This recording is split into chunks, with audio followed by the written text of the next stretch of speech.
Hi, I'm Tim Naftali. It's November 7th, 2011. We're in Sacramento, and I have the honor and privilege to be interviewing Bob Moustakas for the Richard Nixon Oral History Program for the Richard Nixon Presidential Library and Museum in Yorba Linda, California. Bob, thank you for doing this. It's my pleasure. Tell us what you remember of Kent State. Please. Well, at the time of Kent State, I was a student, fairly actively involved in the anti-war movement.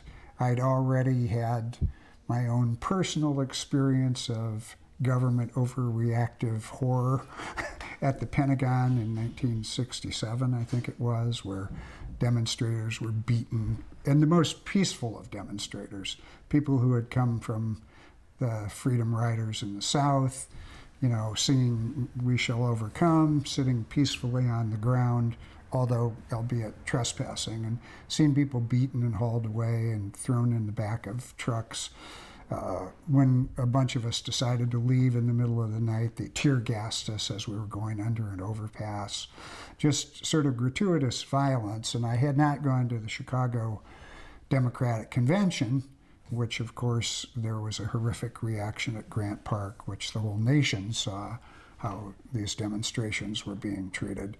So although Kent State was certainly an escalation in that, it wasn't a total surprise, and many of us felt that we needed to make a statement not only about Kent State, but really about the Cambodian invasion, and the tragedy of Kent State just amplified our concern about the fact that promises had been broken again. And I was that generation who'd worked to elect Lyndon Johnson because he was the anti-war guy, and years later, of course, was in the streets chanting, "Hey, hey, LBJ, how many kids have you killed today?" So we decided to go to Washington. I went with a woman I knew pretty well, Laurie, who was a social worker. She drove, and another friend of hers, who I believe her name was Barbara, but I really not sure. And we drove all night. We were very tired. We got to Washington. We'd all been there, at least Laurie and I had been there several times before. We really didn't know Washington except for the Ellipse and the White House and the Justice Department and places where we'd been to demonstrate. So we drove to the Ellipse and the Lincoln Memorial, and as we pulled up in front, there was a limousine parked there, and we got out wondering what was going on. And we saw a group of people at the top of the memorial. And as we began walking up the steps, two gentlemen, clean-cut gentlemen in suits, approached me, not in a menacing way, but in a serious enough way that I just held out my camera like this for them to look at. And clearly they were Secret Service or some kind of government agents. When we got to the top of the Lincoln Memorial, there was a group of people, I really don't know, probably 75 to 100 at the most, and they were all gathered around, and after we looked a little bit, we saw they were talking with President Nixon. We really couldn't see him or hear what was being discussed at that point. It's my understanding after the fact that people were confronting him, about the war in Vietnam and asking him pretty pertinent questions, but I really don't know that firsthand. After being up there for a while, he began to leave, and we sort of followed him down the steps. And at one point, he paused, and I got ahead of him. And having grown up on the movies with the politicians being photographed by the guys with their big speed graphics on City Hall steps, I sort of somewhat timidly and off to one side started taking pictures of him as he was coming down the stairs. And then he motioned me to come over, and I sort of went, "Who is he motioning to?" And he went, "No." And so I came up, and he handed my camera to his personal physician, I believe, and he took a picture of the two of us, and then we had a little discussion.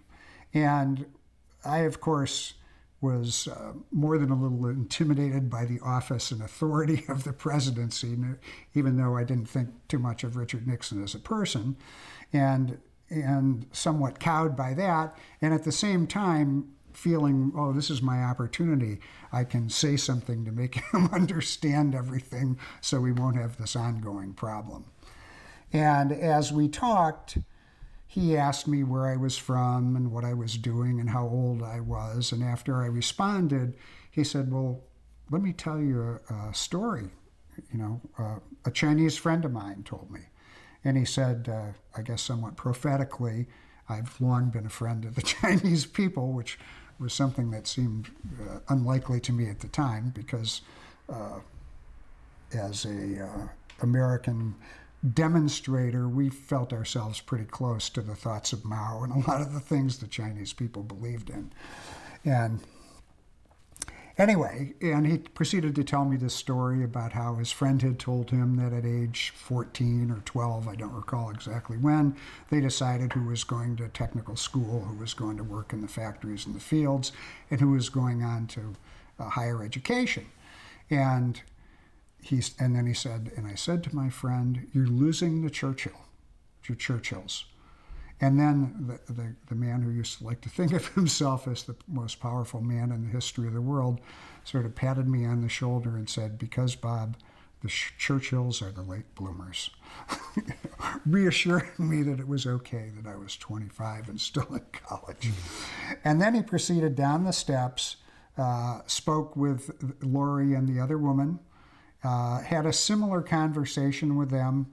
His demeanor was sort of the way I always describe it, when you're in junior high or something and you're having one of those first boy-girl parties and you're in the basement and somebody turns the lights down and maybe you're playing spin the bottle or something and the parents come down to talk to you. They don't really want to scold you, but they want to make sure everything's okay. Well, that was sort of his demeanor. It wasn't like there was a genuine attempt at communication. It was just him talking at us. And when he talked with Laurie and the other woman, he assured them it was okay they weren't married because so was his daughter and she was their age and things like that. And they I think, were a little bit more aggressive in pursuing their questioning of him, but there really wasn't much genuine give and take as far as I witnessed. What did you have a chance to tell him? Well, I really didn't say much of anything to him. I was just really intimidated by the situation. So he saw you and assumed that you should be told that it's okay for you still to be in college. Yeah. Well, I think he just wanted to. I don't really know what his motivation was. If he was trying to. I'm sure it must be very disturbing to think that 300,000 people who really dislike you are coming to your house the next day to let you know that. And it was my sort of guess that maybe he wanted to ameliorate that feeling by showing people that he was really a real human being. How were the other students reacting to the fact that the man that they were demonstrating against was in their midst? Well, there was interestingly enough, as I say at the top, I really didn't witness what happened. We got there, we were far enough away, I couldn't hear what people were saying. But there was no chanting, accusing, yelling, anything like that at any point that I witnessed. There was just an attempt to communicate. And I suspect that many people had the same feeling that I did. Here's your chance. All you have to do, a somewhat naive belief, in retrospect, all you have to do is explain things and then he'll change his ways. But there was an incredible optimism in that moment. I can recall it now intellectually, but not at all emotionally. But we really believed that the world was going to change. I mean, there were demonstrations all over the world against sort of that began in the same way that the Occupy things have begun now, where people vehemently objected and wanted to radically change the world's government to a more humane, just, fair, peaceful way. And we really believed in our hearts that that was going to happen. So although it seemed somewhat naive to think maybe you could tell Nixon something that would, change the beliefs he'd held all his life, I think that probably many of us felt that was still a possibility.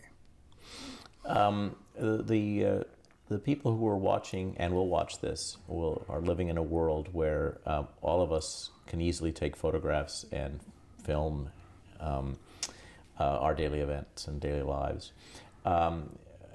You brought a camera that day, and that was unusual.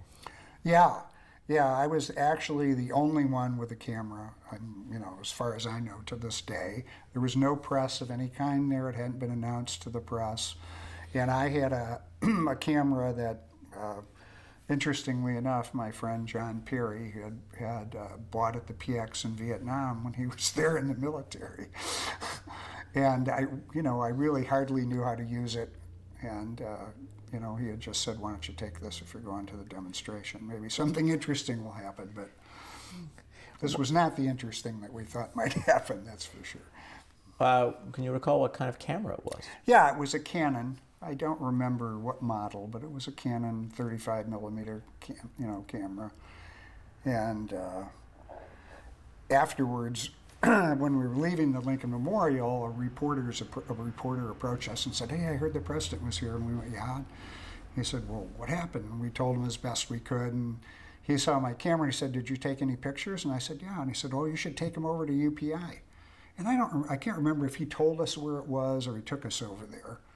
But we went over to UPI and I told him what had happened. And I negotiated, I can't remember if I negotiated first or they developed the film first, but at some point we had a negotiation about could they use them. And it was very weird because, of course, you're enticed by the idea that your photograph could be, publicly available to people.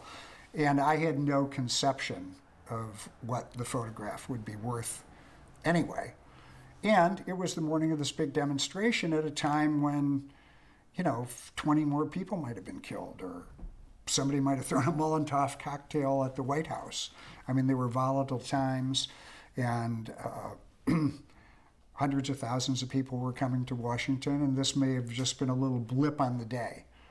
As it turned out, it was just another demonstration, against the war, and that picture turned out to be the picture that most newspapers in the country and in fact the world used on their Sunday edition to represent what happened that day.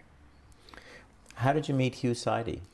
Well, after I had gone to UPI, I don't remember if they suggested it or I thought of it, but we went to, talk about the olden days, we went to a payphone and called Time Magazine and described what had happened. And I don't even think they knew what had happened yet. And they said, "Well, come on over here. We might be interested in one of the pictures." So I went over there, and Hugh Sidey, who at that time wrote a regular column, a weekly column on the presidency, took me into his very posh office and, interviewed me about the day, and we negotiated to use a slightly different photograph of Nixon talking to my two friends. And it was very interesting because it was, he was a very elegant man, and he interrogated me in a very subtle way. And when it was time to leave, I think he probably told me 3 times before I actually got it, because he was so polite about the way he dealt with things. But it was a very surreal day. And then, of course, that part was over, and we went to the demonstration.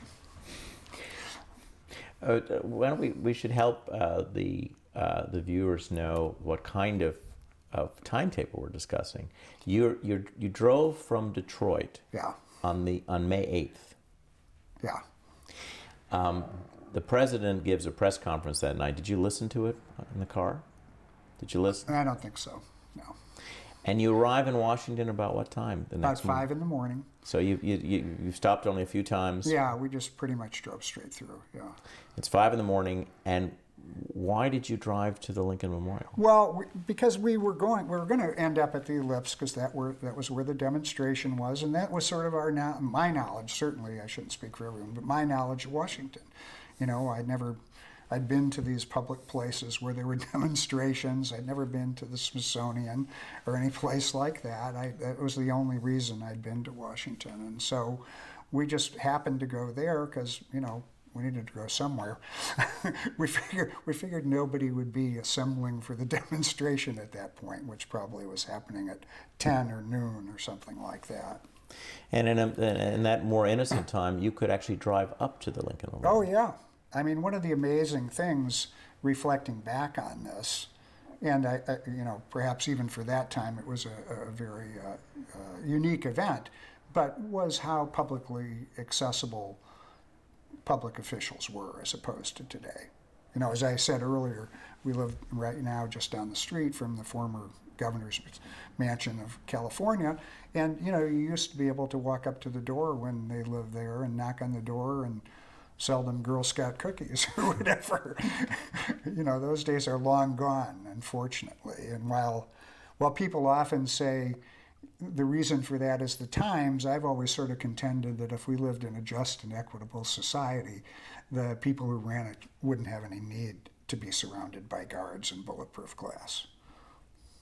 That's just my own personal opinion. You said you thought you remembered actually parking the car. Yeah, I in front of the believe Lincoln we Memorial. parked right in front of the Lincoln Memorial. There was a limousine parked there and some other cars. It was very casual, other than these guys coming over to make sure we weren't up to anything. And I just, as I say, I just held out my camera. They didn't search us or anything like that. It probably wasn't really practical at that point. Do you recall at all what Laurie and her friends' response was to their unusual experience? Well, I think they had sort of the same reaction that I did. They were very disappointed there wasn't a more genuine interaction. While I was taking pictures of them, Laurie was sort of mugging at me part of the time, so she was obviously more relaxed than I was. It's sort of apropos of the times. On the way home, we picked up somebody hitchhiking, a guy hitchhiking, who Laurie later married, although they're no longer married. And she's a therapist now, living in Southern California. And years after this happened, she met Jerry Rubin from the Yippie International Party, Jerry Rubin and Abby Hoffman, who had subsequently become a therapist or a financial advisor or something. And when she related this event, he said, "That's the picture that broke the back of the revolution," because it showed Nixon. It implied that Nixon was actually having a conversation with the demonstrators. My response was, well, maybe Jerry Rubin's revolution, but not mine.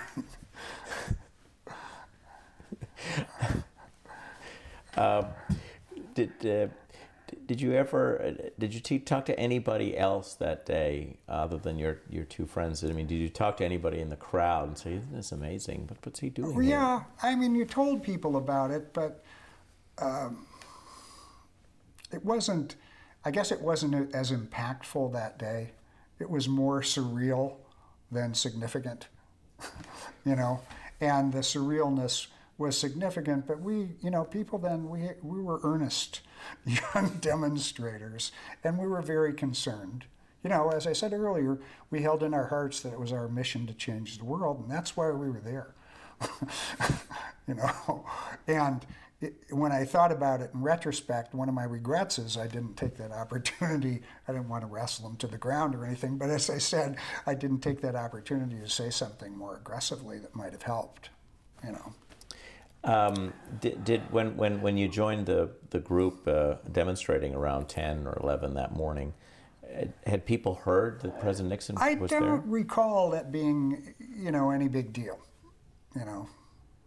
People were more concerned, as typically about those demonstrations, or, how come there's buses parked all the way around the White House, next to each other so you can't get close to it, and things like that. What are the police going to do? It was not, I don't think, a big deal to the demonstrators.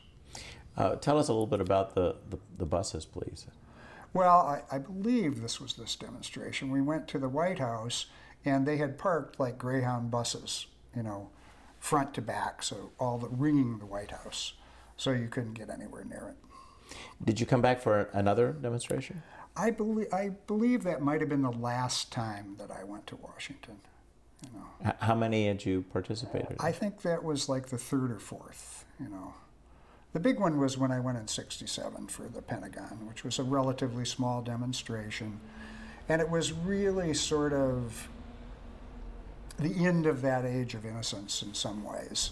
I had been involved with SDS and radical politics, but I didn't really have the emotional commitment to radicalism till that point.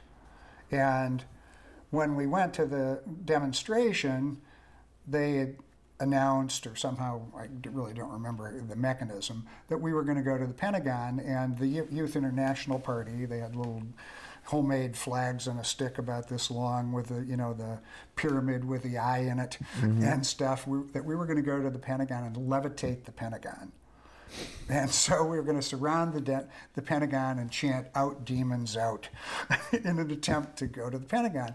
Well, when we got to the Pentagon, they had put up a huge fence around it, and somebody breached the fence. They did break the law, there's no doubt about this. And we went up on the little plaza in front of the Pentagon, and there were like machine guns on the roof of the Pentagon.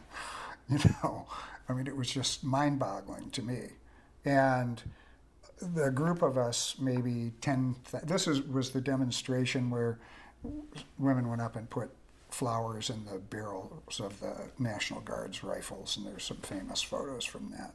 But a very peaceful demonstration, people sitting, trespassing for sure, in front of the Pentagon, but sitting peacefully, and young National Guard troops, the greenest National Guard troops, because they were still here and not in Vietnam, and federal marshals would come around and reach over the National Guard and pour canteens of water on people so they'd stand up, so they didn't get wet, and then there'd be this potential for confrontation.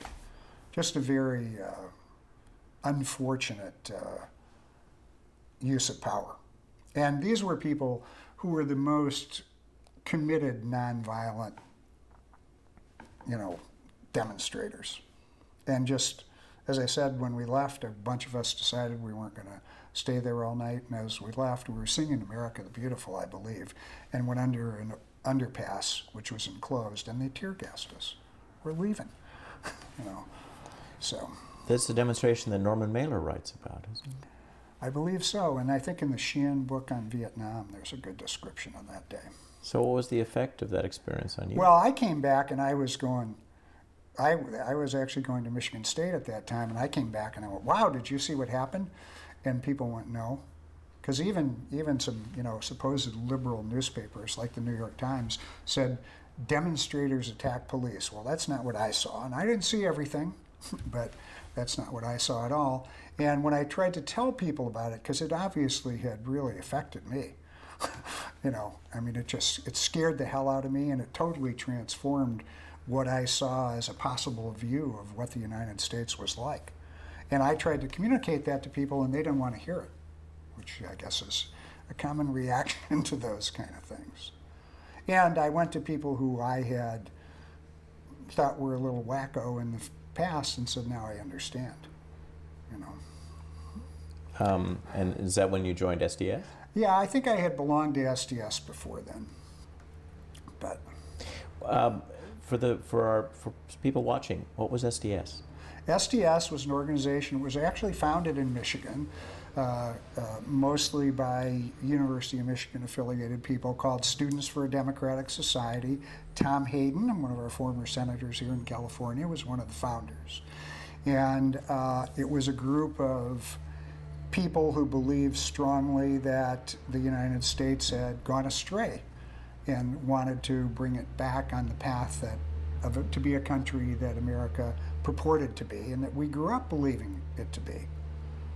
And one of the interesting things when I reflect back, when I was a kid, you grew up with this idea of evil that was Nazi Germany, and it tortured and it didn't allow free speech and all these things.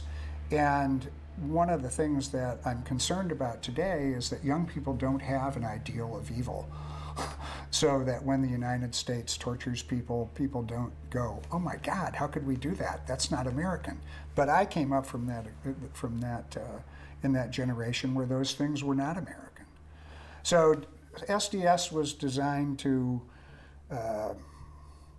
organize people to change the government. And people did all kinds of things. I just was a student. I was sort of peripherally involved, but they had projects that went to Newark and organized poor people. They had, this was a day where in Michigan the unions were extremely powerful, but they were somewhat conservative. So they organized at the Dodge Eldon Axle plant a group called Drum, Dodge Revolutionary Union Movement, where they were trying to get the unions to press for more than big paychecks. And, it was not the only force in the anti-war movement, but one of the major forces. And later on, became much more aggressive, divided itself into different factions, Revolutionary Youth Movement, and eventually the Weather Underground, which, Bill Ayers and Bernadine Dohrn were both involved in, of course. Why do you remember there not being a demonstration in Washington after May 9th? There were other demonstrations, but that you would participate in. I just think that I went, okay, I've done this. It's not doing any good. I should do something that's more helpful and productive. And I think at that time a lot of people had that belief, and it was a period where people went, well, what can I do? The political, as I say, I registered voters to get Lyndon Johnson elected, and I'm not totally ashamed of that, because when I look at what's happened since, he did a lot of good things. But the main reason I got him elected was because I didn't want there to be war. And, he stabbed me on the back on that one. And I think at that time a lot of people became concerned that it was impossible to affect change within the system, and things like the Weather Underground happened. I mean, it's sort of surreal to look back now and remember that, people bombed ROTC buildings on campus, and it happened all over the world. I mean, there were counterparts in Italy and Germany, and there was another group of people who also went, well, I'm moving to Vermont or New Hampshire or New Mexico or West Virginia. I'm going to disassociate myself from the society. I'm not going to put my efforts into building a society I don't agree with. I think it was Eldridge Cleaver who said, you're either part of the problem or you're part of the solution. And people felt that, a lot of people at that point, I'm going back and buy 20 acres in Vermont and raise apples and cows and make my own food and raise my kids in an environment where they're not polluted by the current political situation. You didn't choose that. I didn't, but many of my friends did, and I actually, the guy I borrowed the camera from, for one, moved to West Virginia, and I actually owned land in West Virginia later on. I never lived there full time. But there's a huge community there of people who, from that generation, as I know there are in Northern California. I mean, it's not just West Virginia, but places like Vermont and West Virginia and New Hampshire had the appeal of relatively low property values.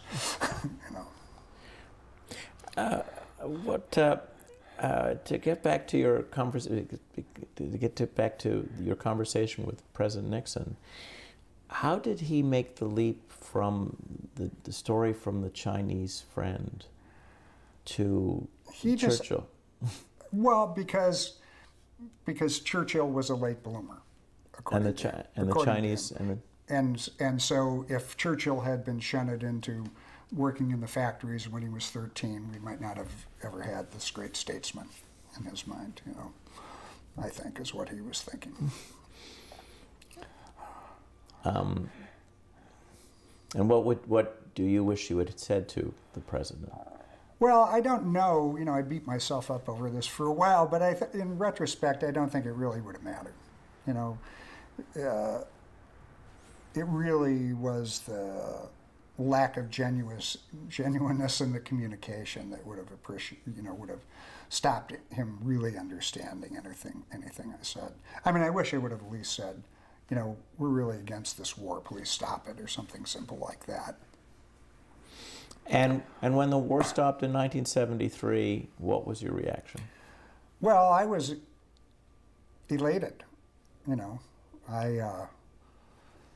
I was actually in West Virginia the day that the war ended, and I was working at that time at a little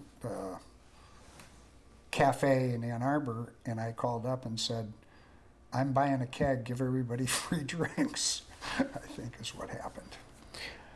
Did you know anyone who went to Vietnam? Oh yeah, my good friend John was Yep. in Vietnam. Yeah, I knew lots of, one of my classmates from high school was killed in Vietnam. Oh yeah. I mean, at that time, because of the draft, even though, I came from a suburban, relatively affluent community, and they had gerrymandered the draft district, so there were a lot of poor high school dropouts in the same district, and not very many people from my high school got drafted. But at least there was a draft, and so theoretically all levels of society were involved in the war, so everybody knew people. I mean, everybody knew people who was in the military. And the coverage then is so different than here. There was constant television coverage of the war in Vietnam. It was in your face every night on the news in the most unpleasant ways. And besides giving you the camera, John, what did he tell you about his experience in Vietnam? Well, I think, it was very interesting because while he was in the military, and he enlisted, no, he didn't enlist, he got drafted, but he did volunteer to go to Vietnam. And when he came back, I was very concerned because my life had changed dramatically in that 2 years. And he was, one of the interesting things, we'd both smoked marijuana during that period of time. He in less pleasant circumstances than me. But he was anti-war when he came back. I think he saw that while he was there, he did what he had to do to stay alive and take care of his comrades. But I think he saw the futility of the war, the stupidity of the war, and I think he still does. Even though in his later years, I've never been in the military, but his military experience is a very important part of his life as he reflects back, and with good reason. To go to Vietnam, to go to Canada in those days was an adventure. To go to Vietnam was like going to Mars in 1970. It was so alien, Americans didn't travel that much. We didn't know anything about Asia. It was still post-Korean War, the land of gooks. People really had no conception of what Vietnam culture was like, and to go that far away from home to such a strange culture and be in a war, I can't imagine how surreal that year must have been for anybody who went through it. Is there any element, aspect to the story of May 1970 that you'd like to add that we haven't touched on? Well, I guess really not to the story, but I'm saddened that we sort of find ourselves in many ways in the same situation we did then. That we have a very divisive economy where a small proportion of people are unjustly and unduly rewarded, that things that started to go forward so long ago have made such little progress, like health care. And was my thought that the bottom line was we surely would live in a society that was like Sweden or Denmark or somewhere where people's basic needs were met. And our goals were far beyond that, We really wanted to have a more just and equitable society for everybody, and I think we've moved further and further away from that.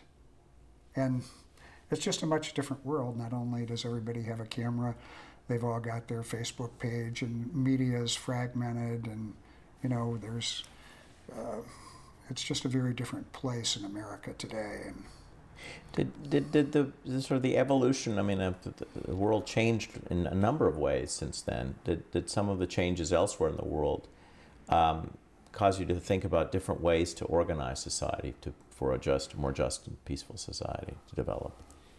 Yeah. Well, I think that my sort of view was the, social democratic Western European ideal. I was It's very interesting now because the thoughts of Mao have been so discredited everywhere. But at that time, people were very, you know, people had criticism, self-criticism sessions. People talked about, was always one of my pet peeves, that we shouldn't have divisional labor because it was impossible for people to treat each other equally if they didn't know how to do somebody else's job and appreciate what that job was about. You know, it was like, you know, a sort of a revolutionary commitment to change your own oil at that time. And a lot of that's just disappeared, but I do think there's still the possibility. I mean, I still see these sort of beacons of goodness in the world that not only have provided for their citizens, but have suffered much less during this current economic upheaval than countries who don't care about their citizens. It must have truly been sort of ironic for you that the President Nixon, and the one thing he really talked to you about was he was talking to you about China.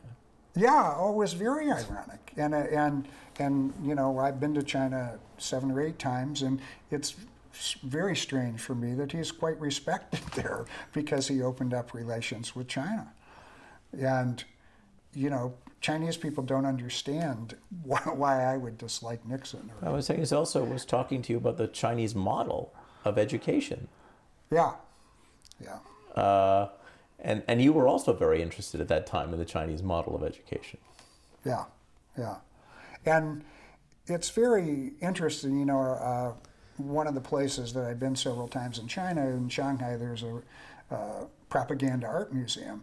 And, you know, some beautiful graphics and stuff and things that we like for those reasons, but also, you know, there's a poster there that I'd give anything to have a copy of, but it's very rare, of American demonstrators. You know, actually in true Chinese fashion, it's people of all races and colors demonstrating against the war in Vietnam.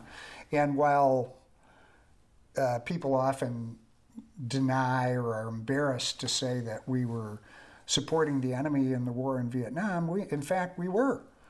You know, we wanted the NLF to win. And clearly in these posters, some people in China had gotten that message, you know, and it was offering them some support.